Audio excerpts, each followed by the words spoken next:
illi l-imħabba illi huwa l-akbar rigal li nirċievu f'dawn il-ġranet imqazza tal-miliet naqsmuha ma' dawk ta' madwarna, mal-ġirien tagħna, mal-familji tagħna, mal-poplu Malti u Għawċi kollu. Qar il-kap tal-Partit Nazzjonalista Bernard Grech fil-ftuħ tal-kampanja Miliet Flimkien li saret l-4 filgħaxija quddiem il-bini tal-Parlament. Bernard Grech qal li huwa importanti illi nkunu solidali lejn xulxin bħala komunità e kif tenna li għandna narfu l-ħtieġa li nkunu solidali ma' dawk li jesperjenzaw is-solitudni u dawk illi l-iżjed huma vulnerabbli fis-soċjetà Maltija.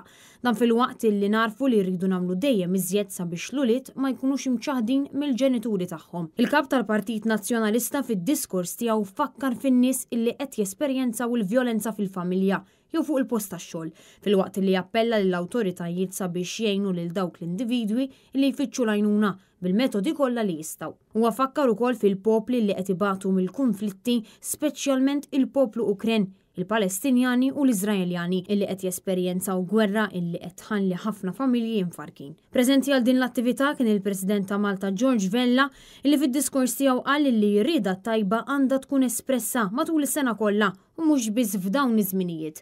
Huwa appella li l-pajjiż għandu jżomm il-paċi minkejja d-differenzi ta' bejnietna u huwa għalhekk illi għandna nidjalogaw.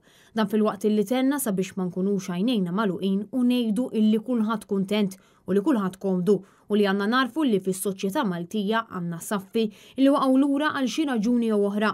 Il-President qal li huwa għalhekk li għandna naraw li kull persuna fis-soċjetà Maltija qed tirċievi l-għajnuna meħtieġa. Ejja ma nkunux għajnejna magħluqin u naħsbu li kulħadd qiegħed komdu, li kulħadd qiegħed kuntent, li kulħadd m'għandux problemi. Tedu li qed tgħid il-kontra li kont qed tgħid qabel, le, irdu naraw illi fil-soċjetà tagħna hemm saffi li għandhom bżonn iktar attenzjoni, li għandhom bżonn iktar min jieħu ħsiebhom għaliex għar-raġuni jew oħra ikunu jew waqgħu lura. Fid-diskors tiegħu l-Arċisqof Charles Scicluna stqarr li f'dan l-istaġun għandna nirriflettu fuq is-sena illi ġejja, sena li għandna nibnuha fuq il-5 valuri li jsemmi Dunkarm fl-innu Malti: id-den, il-ħniena, is-saħħa, l-għaqda u islim.